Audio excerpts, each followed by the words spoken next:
What's up, guys? This is Saiyan here coming at you with another foil lot pickup discussion card analysis for Dragon Ball CCG.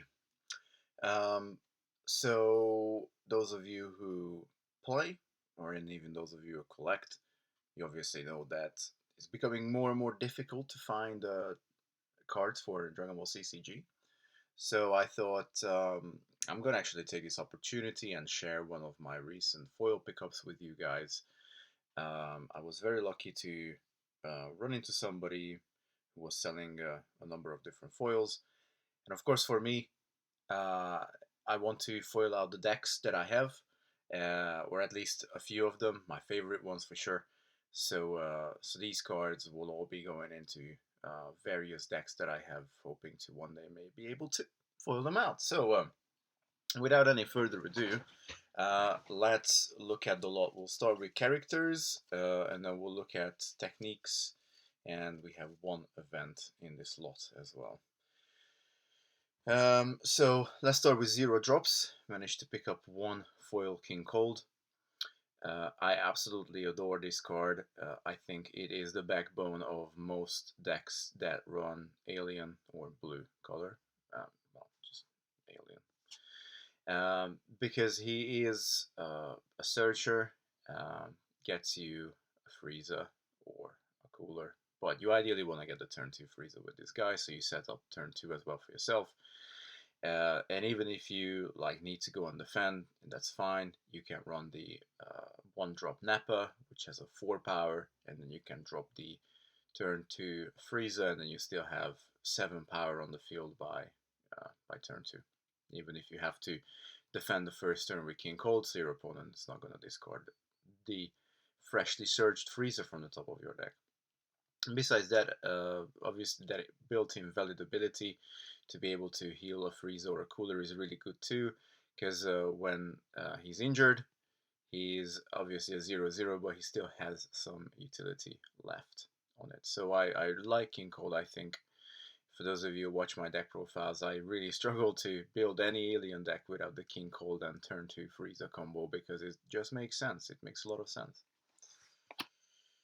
Moving on, we have 2 copies of Master Roshi, Sapphire Master Roshi. Turn 0 again.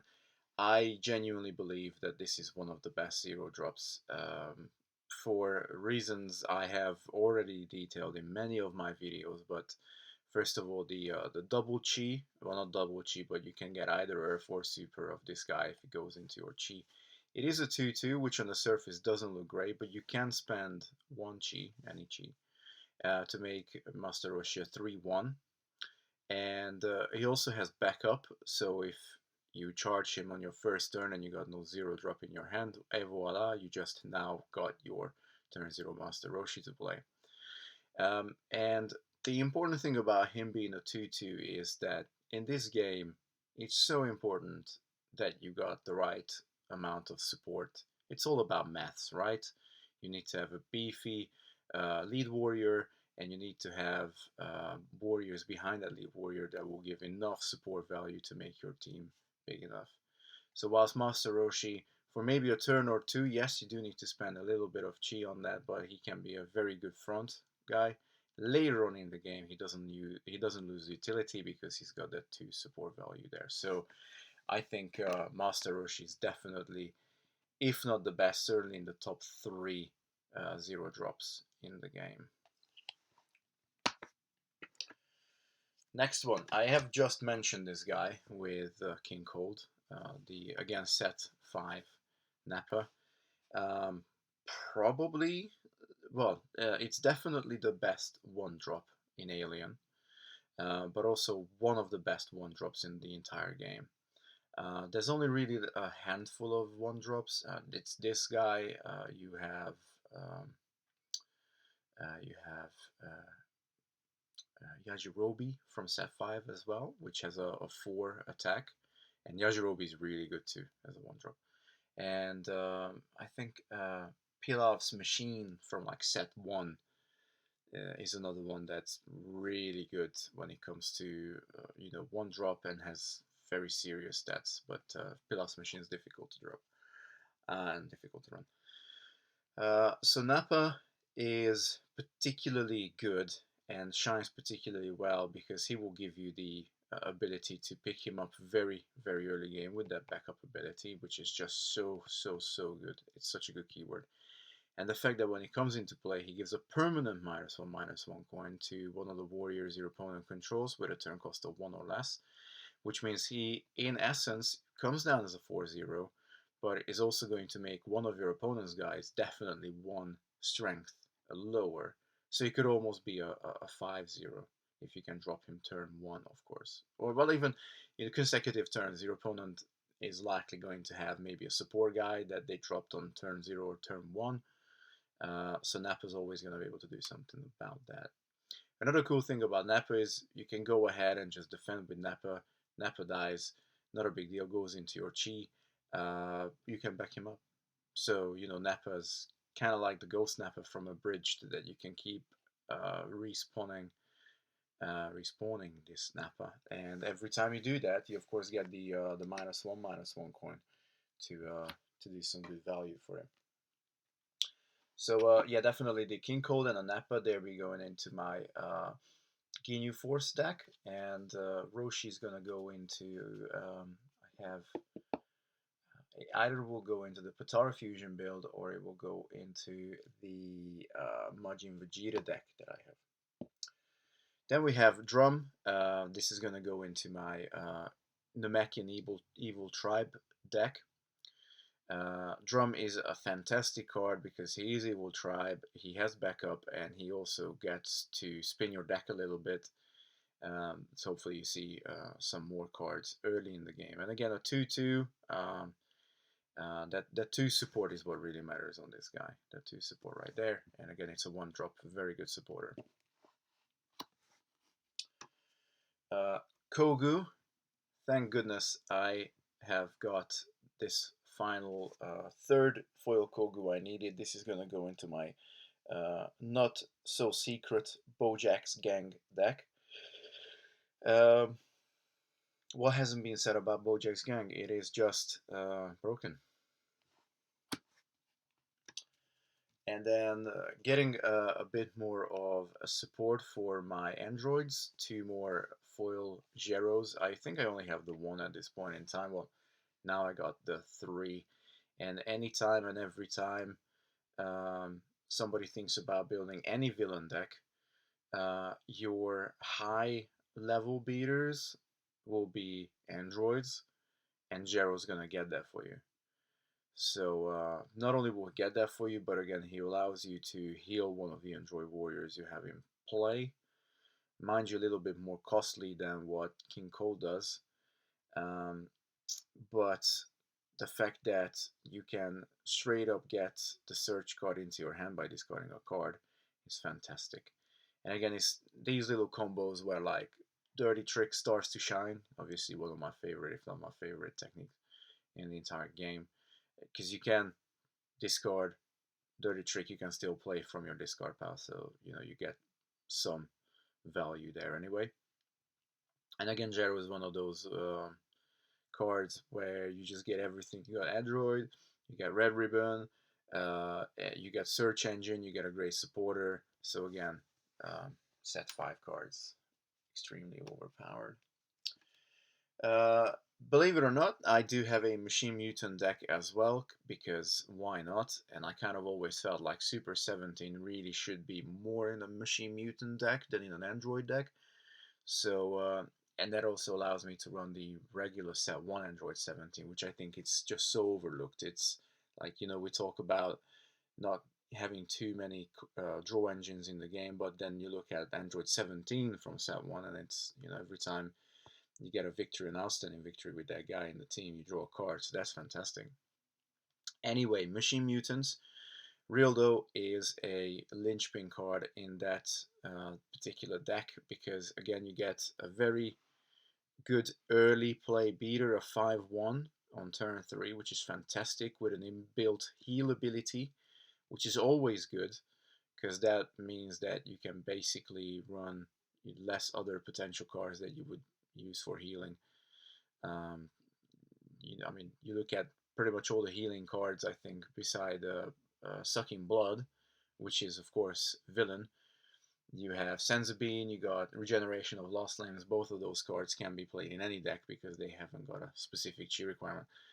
But anyway, yeah, so Rildo's great built-in heal ability, and also straight up next turn you can go into Mecha Rildo, which is like a 7/2. So turn 4 getting a 7 power character out is fantastic, and it doesn't even take up your deployment for the turn. So yeah, I mean, I know that. I mean, I so dislike GT, but the car is still good.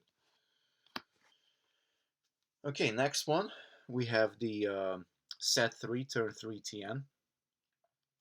Another overlook card because set 5 TN is really good. But if you run a Super Saiyan 3 Goku deck, which I do, you need this guy in it. Because this guy will put a card back from your discard into your chi, and of course Goku gets plus X plus 0 for however many cards you have in your chi, and that TM means that Goku's gonna hit for +1. And it's also well, it's also a fairly good card. Like, it's a 4/2/3/0, so it doesn't lose too much when he gets injured. You can get a lot of mileage out of this TM. Now, Pycon, fantastic card. Again, I run this in the Majin Vegeta build. It just gives you a fantastic buddy, 6140 on turn 4, backup, toughness, and it even messes with your opponent. If your opponent doesn't use one of your opponent's warriors doesn't use a technique, your opponent must either pay a chi or discard a card. So, basically giving super a taxing effect, which really should be unique. It's usually what unique does. But also, another thing that this card does is it just makes Hyper Tornado online without you having to run your set 3 Pycon, which, by the way, the set 3 Pycon is good. It's just that this is better. So it's definitely, the set 3 Pycon is a little bit more of a supporter. You get better support value of it, and it's also got a good ability. But this Pycon will just give you that taxing power, and then when you're throwing down Hyper Tornadoes, and you're throwing down Dignity and Majin Vegeta, and then you also have this taxing effect. It's just good. It's very good. You put your opponent constantly on the back foot. Then we got Boo, which actually this card should be called not called, but it's got a card named Majin. That Majin should actually state, I believe, Majin Buu. But it doesn't really matter. There's an errata sheet on our Facebook group if you guys want to come and join us and check out some of these cards. Have been errataed officially by Bandai before the game ended. Then you can find it on our Facebook group, and I will leave that in the description below. Boo is a fantastic support card, 3/4, just designed to support. Even a 2/2 when he's injured is fantastic. But where he really shines is also that action valid effect, where you can just discard this warrior from game, and in that case, warriors you control cannot receive damage this turn. And that's all your warriors, not just the team where this guy was in. This guy doesn't even have to be in the team. He can be chilling in your deployment zone, and you can just obviously discard him, and none of your guys will be taking any damage, which means basically, yes, you will still be losing. You still get Fierce, you still get Thrash, if that is the case, but you're not gonna get any of your warriors turn into damaged, or even in the case of Outstanding Victory, they're not gonna be discarded to your chi. So fantastic, sort of safe, so like a safe valve. I don't know what's the word for it. I can't think of it. It's too early in the morning, but great card. And sorry, just coming back, you can run this in Earth as well. Brilliant. Okay, we got the Sapphire Vegeta, again going into the Majin Vegeta build. I have this card, is amazing. This card allows you to use your Vegeta only techniques basically from turn 5 onwards. As soon as you drop this guy, they become online. The discount they get off this card is fantastic. Um, my favorite one is Big Bang Attack, because it not only guarantees the 1 damage, for a turn 4 or lower, it's going to deal 2 damage. And the thing about that is not many warriors have toughness that are turn 4 or below. So it often means that you just straight up remove one of your opponent's warriors. And you also get a little bit of a card. You spin the deck. You might find a technique that Vegeta can use. Now, just to clarify, this means that you can pick up powerful heritage, not you can pick up any card basically that doesn't say requirement Goku or requirement Gohan.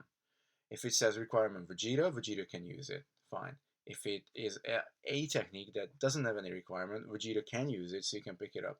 The only things you can't pick up with Vegeta's second effect is stuff that I just said, requirement Goku, requirement Gohan, or requirement, I don't know, human. Those are the things you can't get with Vegeta. 18, beautiful card, goes into the Super Saiyan 3 Goku deck. Must be there. Again, failsafe, that's the one, that's the word. Again, it's just a really great failsafe, really great warrior to back up Goku as well. There really aren't many. Well, we looked at Boo. 18 is another one where you get a disgustingly good support value, but you also get backup. And yeah, just all these effects are really great on 18 as well. Beautiful card too.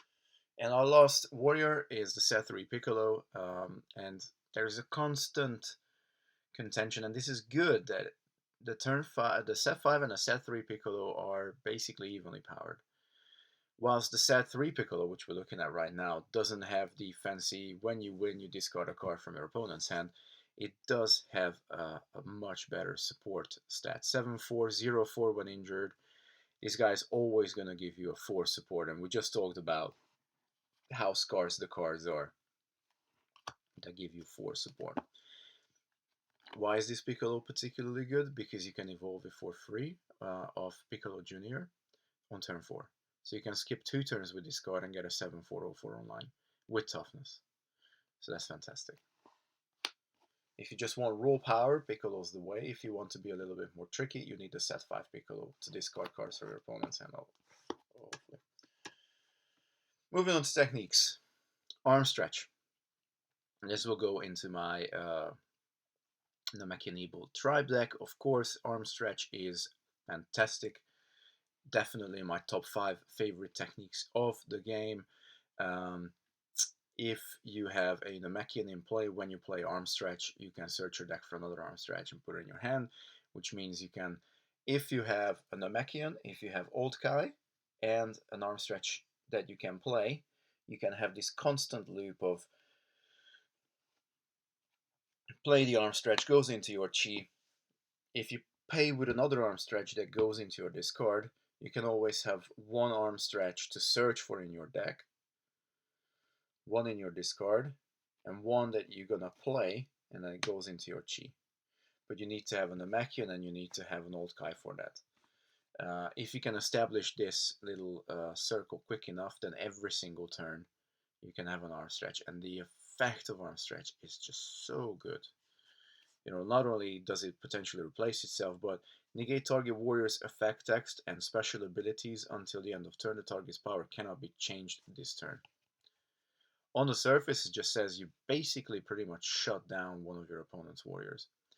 And the best thing to do is play this as a counter. When your opponent tries to pump one of their guys, arm stretch. Now that pump is not going to affect the warrior, they can't change the target, it's too late, and you also negate anything that that card does.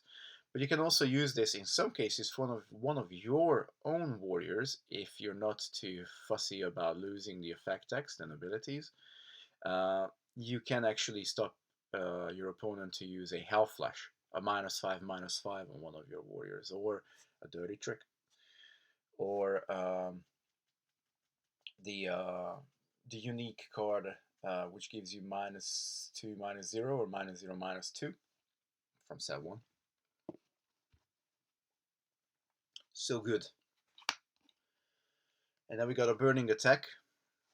It isn't my top 5 favorite, but this card is absolutely broken. I talked about this before. It gives minusing abilities to super, which completely breaks the color pie of the game, if there is such a thing. But it just so much utility. Your target warrior opponent controls gets -2 turn cost, -2/-2, and you may discard an event with 2 or less counters on it. So basically, discards any event in play. Gives your opponent a warrior. If you can, again, play this as a react. When your opponent plays something that has a specific turn cost requirement warrior, then you can shut that down. Like, let's say a technique says turn 6 Goku or higher, and you can burning attack, bring that Goku down to turn 4. So again, your opponent might have just spent a lot of chi and they have no target for that technique now. And you can even potentially draw a card if you play this with Trunks, which of course often will happen, but even if you can't, this card is just way too good. Power Pole, turn 3, well, I don't want to call it draw engine, but it definitely replaces itself no matter what. And it actually can be very, very, very good. There were many arguments in the past whether the defender timing is good or not. Obviously, it's not as good as having an attacker timing or just an action timing in general. But often it's the defense when you win the games. When your opponent runs into a team of yours, they think they're going to be able to beat your team, and then you get a power pole out. You might get a burning attack out, or sometimes you can just turn the tide with a measly dirty trick. But the fact that you can play out power pole and then draw a card off it, it's worth it. And you're really only spending, again, I keep saying this, like, yeah, the chi requirement is 2, but remember, you get this card into your chi. So technically, you're really only paying 1 to get this power pole into play. I very kindly got 2 powerful heritage as well thrown into the lot, which I'm ever so grateful for. This card just needs to go in every alien deck, so I do have a couple of decks where I'm running powerful heritage, of course, and it's just it's 2 more foils that I can put into my decks, which is fantastic. It is it's hard to say whether this is the best pump technique or not, because you still have evil cannon. It's very circumstantial, because if I get an evil cannon out with a Lord Slug, I still get +4 on that Lord Slug. I only get the +5 of powerful heritage if I shoot it with a Saiyan. So otherwise, it is basically an evil cannon that comes out a turn later if you can't use it with a Saiyan. Now, you're obviously going to want to use it with a Saiyan. But you can even look at Raccoon Bomber, +4/+0, but you can only give it to Ginyu Force Warriors. So it's definitely one of the best, but with all the pump techniques, it's a little bit circumstantial. I think we got this. Maybe I'll do like a pump/minusing technique video in the near future, and then we might be able to see whether this comes out on top or not. This might come out on top, actually. It's probably the best. Let's be honest, probably the best. Yeah, I'm gonna go back on what I said. It's probably the best. And then we got 2 Katana Slice, which is another slightly interesting one because it gives Earth minusing ability, which again is breaking the color pipe, but not as much as burning attack. But this is basically we could call it the petit burning attack. Whereas burning attack, you're obviously pretty much only gonna run in decks where you do have access to enough super cards. Katana Slice will obviously appear in more Earth-based decks, but you can run both side by side. I've done it. It takes a bit of a thinking with how you're gonna manage your chi, but it's possible.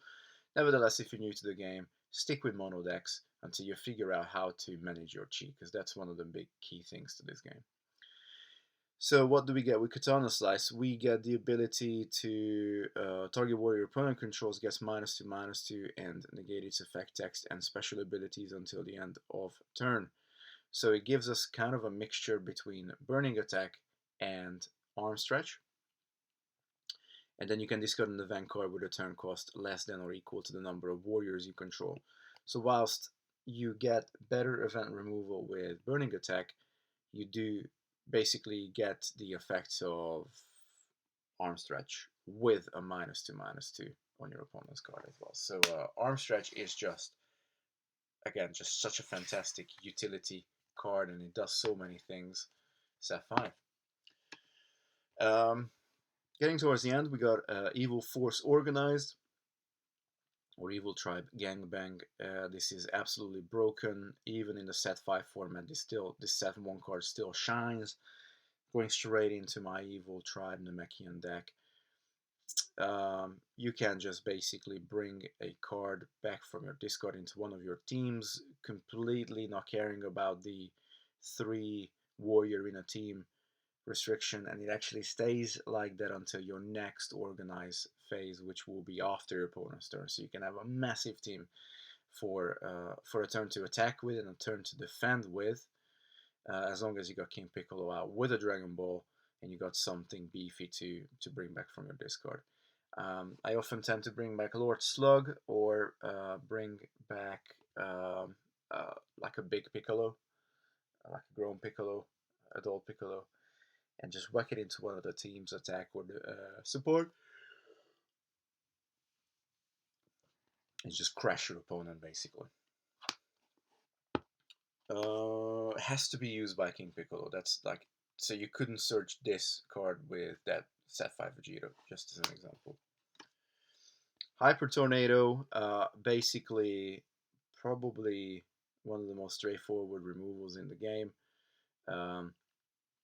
On the surface, well, it's expensive, but it's expensive because it's really good. But you can use either a super or a unique chi and 2 of any kind of chi. You also need a Dragon Ball on the user, but target warrior opponent controls cannot add its power to its team power and cannot be the user of techniques until the end of the turn. This is basically a Dignity of the Conqueror without actually removing the guy from your opponent's team, which sometimes can actually be better because if you get an overwhelming victory, this can just straight up kill, but then if you use it with PyCon, don't worry about any of that. You just put the target on top of its owner's planet at end of turn. So even if you don't kill the guy, it's going to go back on the top of your opponent's deck. All the chi they spent on it, they will get it. Next turn they draw. If they didn't take planet damage, which they might do, this can often lead to that warrior actually ending up in your opponent's planet damage. But even if they draw it, they will have to spend the extra money to cast it again. It takes up their deployment. So, wow, just what a good card. Like genuinely 2 of in any deck where you run PyCon. Other decks still very, very, very good, but it's just that extra cherry on the top when you got PyCon in the deck. And then the final card, the only event, Threat Multiplied, just makes the Boo engine work. It's phenomenal, just so good. It immediately replaces itself because you can search your deck for a Boo, put in your hand, and it allows you to fuse without having both the fusion material monsters in place. It saves you a deployment, and that is big. That is just genuinely big to get that. And also, obviously, fusion is not a regular deployment, so you can fuse, you can evolve on top of having your regular once per turn deployment. So great card. Absolutely, absolutely, absolutely brilliant. So thanks for sticking with me, guys. Thanks for joining me to have a look through these foils. I'll have these all go into decks in the very well, probably this weekend. So hope you enjoyed the analysis as well. And if you want to see a particular deck profile, and if I haven't done it yet, leave it in the comments below, and I'll try to build it for you guys. Up until next time, Bussy signing out. Peace.